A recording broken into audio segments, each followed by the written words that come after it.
सन 1857 की जंग आज़ादी के नाम से ख्वाको खून में आलूदा अनगिनत मुरक्कों के बाग खुलने लगते हैं। आसमान से खून की बारिश हो रही है। दिल्ली मुहासरे में है। बनारस में इंतकाम की आग भड़क उठी है। कानपुर और लखनऊ में कत्लेआम जारी है। हज़ारों जांबाज आज़ादी का परचम लहराते हुए उठते हैं और ढेर हो जाते हैं। शहर शोलाजार बने हुए हैं। कानपुर, दिल्ली, लखनऊ, बरेली, झांसी, बांदा और फर्रुखाबाद उजड़ते जा रहे हैं। आखिरी मार्का झांसी का था और झांसी की दलेर रानी मर्दानावार अंग्रेज फौजों के खिलाफ लड़ी। कहते हैं बहादुर वो है जिसकी अजमत का एतराफ़ दुश्मन भी करे।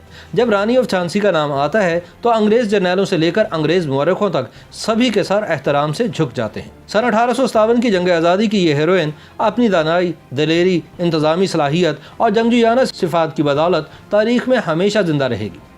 रानी झांसी का नाम बचपन में मन्नूबाई था, जो बाद में लक्ष्मीबाई के नाम से मारूफ हुई। ये झांसी के राजा गंगाधरा राव की दूसरी बीवी थी।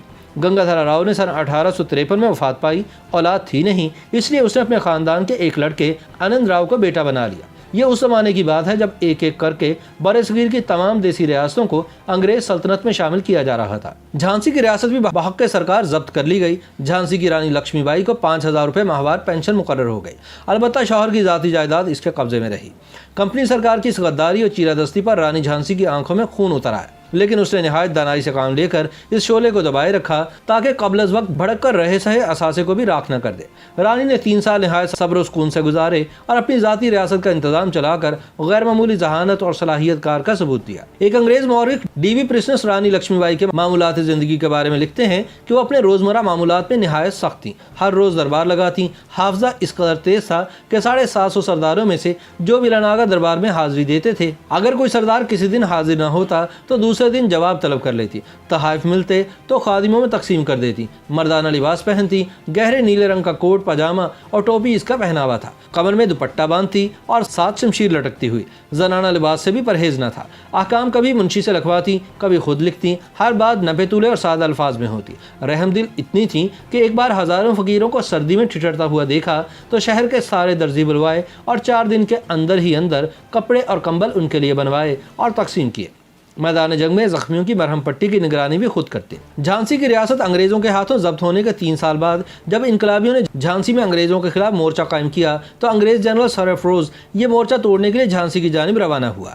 सरफरोज का बयान है कि उन्होंने मुखालिफ फौजों में औरतों को भी देखा जो तोपखानों में काम कर रही थी और असलहा ढो रही थी। सरफरोशी और जांबाजी का जज्बा कि औरतें भी मैदान जंग में निकल आईं किसी मामूली क़यादत के बस की बात नहीं। यही वजह है कि झांसी की लड़ाई सिर्फ कला में बंद होकर नहीं लड़ी गई, बल्कि गली कूचों में भी घुमसान का रन पड़ा। अंग्रेज सिपाहियों पर सिर्फ गोलाबारी नहीं हुई, इन पर पत्थर और लकड़ियां तक फेंकी गई।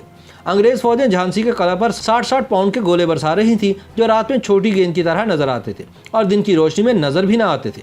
मुजाहिदों के तोपखाने गुलाम गौस खान के हाथों सारी अंग्रेजी फौज पर भारी थे। कितनी ही बार नशेब व फराज आए, कभी एक का पल्ला भारी, कभी दूसरे का। अंग्रेज फौजें जदीद तरीन असलहे और हिकमत अमली से लेस थीं, लेकिन झांसी की लड़ाई ने साबित कर दिया कि हुर्रियत का जज्बा दुनिया का सबसे कारगर असलहा है। झांसी का ये मार्का 9 दिन तक जारी रहा और फिर वो दिन भी आन पहुंचा जब झांसी की रानी ने गोरों के खिलाफ लड़ते लड़ते अपनी जान दे दी। अंग्रेजों की तरफ से कैप्टन रोड्रिक बग्स ऐसे पहले शख्स थे जिन्होंने झांसी की रानी लक्ष्मीबाई को अपनी आंखों से जंग के मैदान में लड़ते हुए देखा। उन्होंने घोड़े की लगाम अपने दांतों से दबा रखी थी और दोनों हाथों से तलवार चला रही थी और एक साथ दोनों तरफ वार कर रही थी। इस जंग में हिस्सा लेने वाले जॉन हेनरी सिल्वेस्टर ने अपनी किताब recollections of the campaign in Malwa and central India में लिखा है कि अचानक रानी जोर से चिल्लाई, मेरे पीछे आओ, और 15-20 घुड़सवारों की एक नफरी इनके पीछे चल पड़ी। वो जंग के मैदान से इतनी तेजी से निकली कि अंग्रेज फौजियों को इसे समझने में कुछ सेकंड्स की देर हो गए। अचानक रोड्रिक ने अपने साथियों से चिल्लाकर कहा, that's the Rani of Jhansi, catch her. Rani और इनके साथी अभी 1 मील ही पहुंचे थे कि कैप्टन बर्ग्स के फौजी इनके सर पर आ पहुंचे। ये जगह कोटा की सराय थी। लड़ाई नए सिरे से शुरू हुई। रानी के एक फौजी के मुकाबले में औसतन 2 बरतानवी फौजी लड़ रहे थे। अचानक रानी को अपने बाएं सीने की जानिब दर्द महसूस हुआ, जैसे कि किसी सांप ने काट लिया हो। एक अंग्रेज सिपाही जिसे वो देख न सकी थी, उसने इनके सीने में संगीनें उतार दी थी। वो मुड़ी और हमलावर पर अपनी तलवार से टूट पड़ी। रानी की चोट बहुत गहरी नहीं थी, लेकिन खून तेजी से निकल रहा था। अचानक घोड़े पर दौड़ते हुए इनके सामने पानी का चश्मा आ गया। रानी ने सोचा कि अगर वो छलांग लगाकर आबशार के पार हो जाएं तो कोई इन्हें नहीं पकड़ सकेगा। इन्होंने घोड़े को एड़ लगाई, लेकिन घोड़ा छलांग लगाने की बजाय इतनी तेजी से रुका कि वो इसकी गर्दन तक सिरक कर पहुंच गई। इन्होंने दोबारा महमीज लगाई, लेकिन घोड़े ने 1 इंच भी आगे बढ़ने से इनकार कर दिया। उस वक्त झांसी की रानी ने अपनी कमर में दर्द महसूस किया कि किसी ने बाईं जानिब से तेज वार किया था।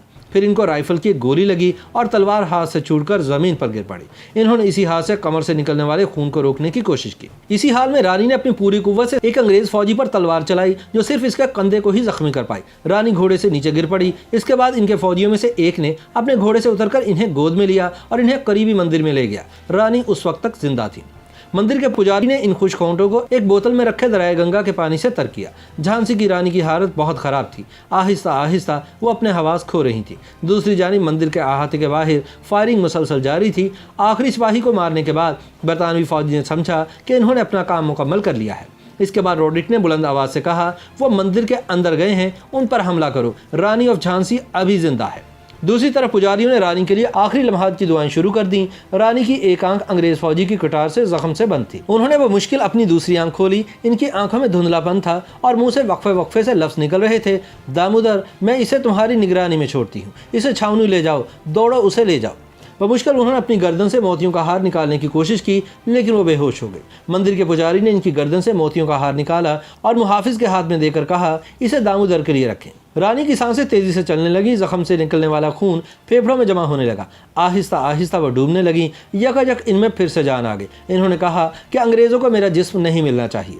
ये कहते ही इनका सर एक तरफ झुक गया। इनकी सांस एक बार फिर तेज हुई और फिर सब पुरसुकून। झांसी की रानी लक्ष्मीबाई की रूह परवाज कर चुकी थी। रानी के चंद मुहाफिजों ने फौरन लकड़ियां जमा की और रानी के जिस्म को इस पर रखकर आग लगा दी। इनके इर्द गिर्द राइफल चलने की आवाज़ें बढ़ती जा रही थी। मंदिर के बाहर अब तक सैकड़ों बरतानवी फौजी जमा हो चुके थे। मंदिर के अंदर से अंग्रेजों पर सिर्फ 3 राइफलें गोलियां बरसा रही थी। पहले एक राइफल खामोश हुई, फिर दूसरी और फिर तीसरी भी खामोश हो गई। जब अंग्रेज मंदिर में दाखिल हुए तो वहां से कोई आवाज नहीं आ रही थी। सब कुछ पुरसुकून था। सबसे पहले रोड्रिक बग्स अंदर दाखिल हुए। वहां रानी के कई दर्जन सिपाहियों और मंदिर के पुजारियों की खून में लथपथ लाशें पड़ी हुई थी। कोई भी जिंदा नहीं था, लेकिन सिर्फ एक लाश की तलाश जारी थी। उस वक्त उनकी नजर एक चिता यानी लाश को जलाने वाली आग पर पड़ी, जिसकी लिपट अब मध्यम पड़ चुकी थी। उन्होंने अपने बूट से इसे बुझाने की कोशिश की। फिर इन्हें जलते हुए इंसानी जिस्म के बाकियात नजर आए। रानी की हड्डियां तकरीबन राख हो चुकी थी। यूं झांसी की दलेर रानी की लाश अंग्रेजों के हाथ नहीं लग पाई। YouTube पर गूगली न्यूज देखने के लिए youtube.com की सर्च बार में गूगली न्यूज टीवी टाइप करें। गूगली न्यूज के पेज पर सुर्ख रंग के सब्सक्रिप्शन वाले बटन पर क्लिक करना ना भूलिए। YouTube पेज पर अपलोड होने वाली वीडियोस से बाखबर रहने के लिए बेल आइकन पर क्लिक कीजिए। आपको हर नई वीडियो के बारे में नोटिफिकेशन मौसूल हो जाएगा।